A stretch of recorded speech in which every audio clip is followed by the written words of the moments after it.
D2 all the way up to dk, is a set of all k tuples, little d1 through little dk, such that little di belongs to capital Di for each value of I between 1 and k. All that it means is we've got domains, data types that, each value has to come from the position, and each position has to come from capital D sub I. The domain or data type is capital D sub I, and so the value that goes in position I has to come from that domain or data type.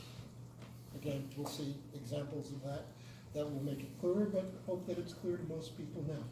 And now that we have that, remember what I told you? A relation is going to be a subset of the Cartesian product.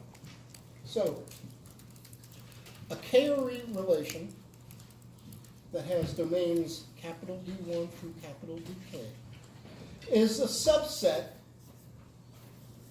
of that Cartesian product of capital D1 up to capital Dk. In other words, it's a bunch of tuples where for each tuple, the thing in position I comes from capital Di. Okay. So we will refer to capital Di as the domain or data type that corresponds to the ith column of the relation. Okay. And sometimes you have situations where you want to just enumerate and say this thing can only be one of the whatever it is, 40 departments that UCSC offers as majors. So it may be a list of enumerated things, or it may be standard types that we're going to say a lot more about next time and Monday, and things like integer, float, Boolean, other standard types that are out there. So it can be standard types.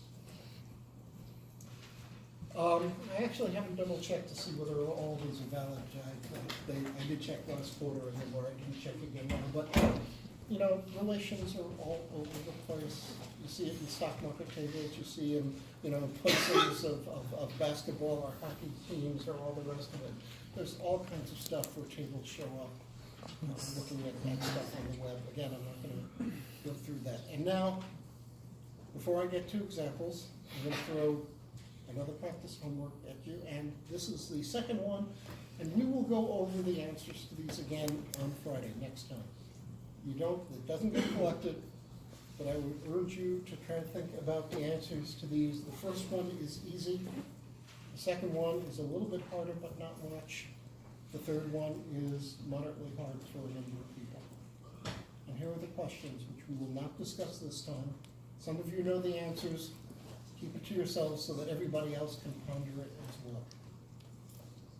Suppose that D1 has N1 elements in it, N1 different elements in it, of course, and D2 has N2 elements. Then how many elements are there in the Cartesian product of D1 and D2? No healing out, please. Relatively easy question. We've already gone over this. Often to count the number of things, you write it sort of with an absolute value with signs around it. If the number of things in D1 is N1 and the number of things in D2 is N2, what's the number of things in the product of D1 and D2? Next time. Now we generalize it. Suppose that each Di has Ni elements and there are k of these domains. Then how many elements are there in the Cartesian product? D1 cross D2 cross dot dot dot up to dk. If k is 17, Cartesian product where you've got 17 attributes, 17 domains. How many things are there inside that? Express that using the ends, which tell you how many things there are in Di. These two should be fairly easy. Now we have one which is harder. Remember that a relation on a set of domains is something which is a subset of the Cartesian product of those domains. And so, again, slightly harder, somewhat harder for people. Next time we'll go over it. Suppose that, again, the DIs have Ni elements in them. How many different relations can you have? How many different relation instances can you have on the domains D1 cross dot dot dot cross dk? How many different relations? Remember, a relation is a subset of the Cartesian product. To be discussed next time. This again has been posted, has been up there for a while. It was up there all day yesterday. So maybe you've already looked at it and thought about it, but we're not going to answer it today. So now we're going to talk about terms again, attributes and relation schemas. We'll look at examples. All that an attribute is in the terminology or a textbook is a name that you have for a column. Columns have names. So you might, for example, in a student database have a student ID and the name of the student, the major of the student, the gender of the student, the average GPA of the student. These are things that might be the names of the columns. They have to be different for the relation. I can't have two, things that are called major. Okay? So a relation schema is a set A1 through AK of attributes, which, and you often just write that as R A1 through AK, where AI is the name of the ith column. Basically, AI is the attribute for the ith column. So, we'll see lots of examples of relation schemas. And the data type that you have, or domain, that you have for each attribute could be one of those elementary built-in sorts of things like integer or, some kind of string. We'll talk about types, character string types later. Or it might be an enumerated type. It might be date. It might be a timestamp. It might be Boolean. There are all sorts of built-in standard domains that are there. It cannot be a set. It cannot be a sequence. It cannot be a structure or a record. In relational database, it's a singleton value. Might be an address, but it's an address as a character string. Might be an address, but that's okay. That's called first normal form in database, and toward the end of the course, we will spend several lectures on one of the most complicated subjects in the course, which is normal forms and functional dependencies in the design field, but not yet. Just understand that these are things where there's just a value that's there. So, something that you're already familiar with. You might have a student relation where there are 1, 2, 3, 4, 5 attributes, and the attributes are student ID, which is an integer, and there's name, which is a text string, and there's major, which is also a text string, gender, which we'll also have as text. We'll talk more about restricted lengths of character strings later. And you might have average GPA, which is double, which is similar to double in C, double precision. And often, just because it gets tiresome writing out the data types, often we will just write student of student ID, name, major, gender, and average GPA, assuming that we already know what the types are and they'll be implicit. Strictly speaking, you always have to define the data types. It gets kind of tiresome to write them out all the time, assuming that we really do know what they are. We're not going to get sloppy about that. Assuming that we know what they are, we'll sometimes just write the relation schema as student of those 5 attributes. But again, the types have to be there for this to be able to work. Okay. Text is not a standard data type in SQL, but there are a whole bunch of different systems, including PostgreSQL, that support it. And we will soon be discussing types called char and varchar, which are standard types of SQL. I just wrote text here because, well, it doesn't exist in PostgreSQL, even though it's not standard, and we haven't gotten to the character data types yet. Brief comment about first normal form. We again will be saying more about normal forms later in the term. Basically, the domains in relational database, as Carl defined them, were, and this is a different meaning of atomic. We talk about atomicity when we look at acid. This is a different meaning of atomic. Atomic, when we talk about acid, means the transactions are all or nothing. All the operations of the transaction happen or none of them do. Atomic here means that you have a value, and it can't be a sequence, it can't be a set, it can't be a structure or a record. It's just a single value, not a list of values. Yeah, you could look at the subparts of address, but address is a single value, okay? And having a structured system where things are atomic makes a whole bunch of things easier, but when we get to XML and JSON protocol buffers, we will get to some extremely valuable things that allow you to violate first normal form. And again, I'll mention this now, I'll mention it again later at the end of the term. Most relational systems, particularly the big ones, all of them, have implementations that allow you to play with JSON and XML inside the database. You can have JSON get types inside the database in all these large systems. Okay?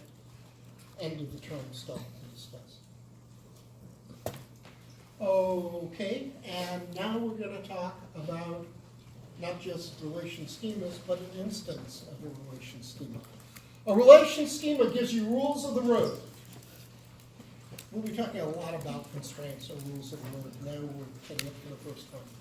If you have a relation in which you have something specified where student of student ID and name text, major text, gender text, average GPA double, can I put a character string in as the value of student ID? No. Can I put a date as the value of average GPA? No. It's a rule of the road, a constraint, that each one of the attribute values that we have. When I have an instance of the relation student,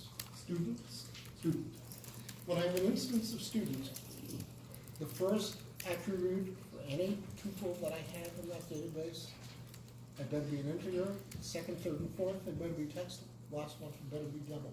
Otherwise, it's not going to be allowed. Databases enforce the constraints. So the ith component of each tuple must come from the corresponding domain.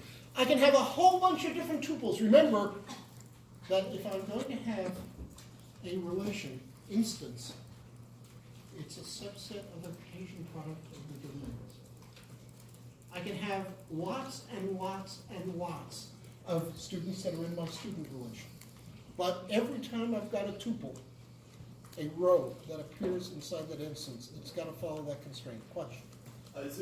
Is there a way to put additional restrictions on the domain? For example, would it make sense to have a GPA that's less than 0 or greater than 4? Short answer, yes. We will be getting to all of that later in the term. There are lots of other constraints. This is the first constraints, and already you want more. Believe me, there are lots of constraints that we'll be talking about. At that point, you'll probably want less. So the orders of the tuple, the orders of the elements in the tuple matter? Oh, yeah. So how can the Cartesian product be associative? The Cartesian product tells you that the first value has to come from D1, the second from D2. Suppose that we've got 5 domains. And in this case, the 5 domains are integer, text, text, text, and double. Mm-hmm. Anything that I have as a tuple in that relation must have the first component as int, the second, third, and fourth as text, the last as being double. Every tuple must come from those domains. It's a subset of the Cartesian product of those domains. Because integer, I mean, it's finite, but integer is pretty darn big. I don't want to calculate how many different values that can be, particularly for text. But every single tuple, the ith component must come from the domain. That's what it means to have the Cartesian product.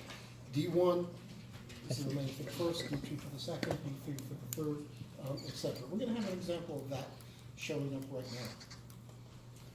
Okay, here is a relation instance where we have 3 tuples in it. And again, the attributes we already have are student ID, which is it, name text, major text, gender text, average GPA tuple. So we've got 3 students, Ann, Bob, and Carl, with given student IDs and genders, and average GPAs and majors that are sitting out there. That's perfectly fine. There's a check mark next to it. It means that it's fine. It really is. Here's something that looks exactly the same, sort of, but it's not legal. And name answer, why not? It's not a legal instance. I think you have an answer. Yeah, Thanks, Rob. Yeah. You have 112, 327, 835 as strings. Yep. I did not see.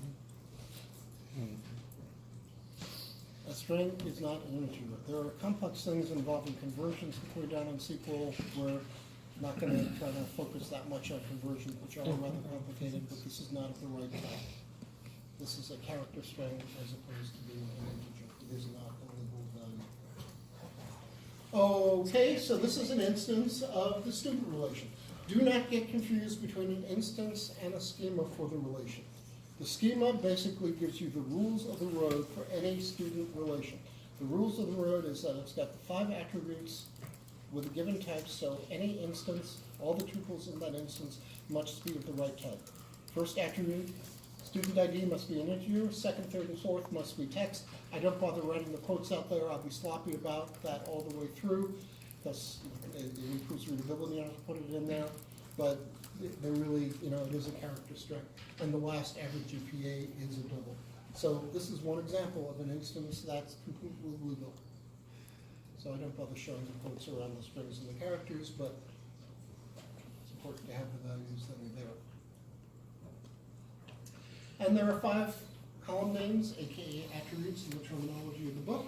And the names are student ID, name, major, gender, average GPA. So again, a schema gives you the rules of the road, what are the data types, / domains, same thing that you have for the attributes. And an instance is something where every row follows the rules of the road. Okay. There are 3 rows, aka tuples, also known as tuples. I'll use both terms all the way through. They are 5 tuples, meaning that they've got 5 attributes in them, 5 different columns. There are 3 rows, 5 columns. The word arity, which we won't be using a whole lot, is 5, meaning that the tuples are 5 tuples, which is not nearly as much fun to say as 2 tuples, but okay, so now that we have a notion of what a relation schema is, which is the rules of the road for the instances, and what we have as an instance, it's a collection of rows that follow the rules of the road, given by the domains or data types. Now what we're going to do is we're going to talk about a relation database schema. A relational database schema, or relation database schema, which usually we will just refer to as a database schema, is a bunch of relation schemas. You know what a relation schema is? A relational database schema is a bunch of relations.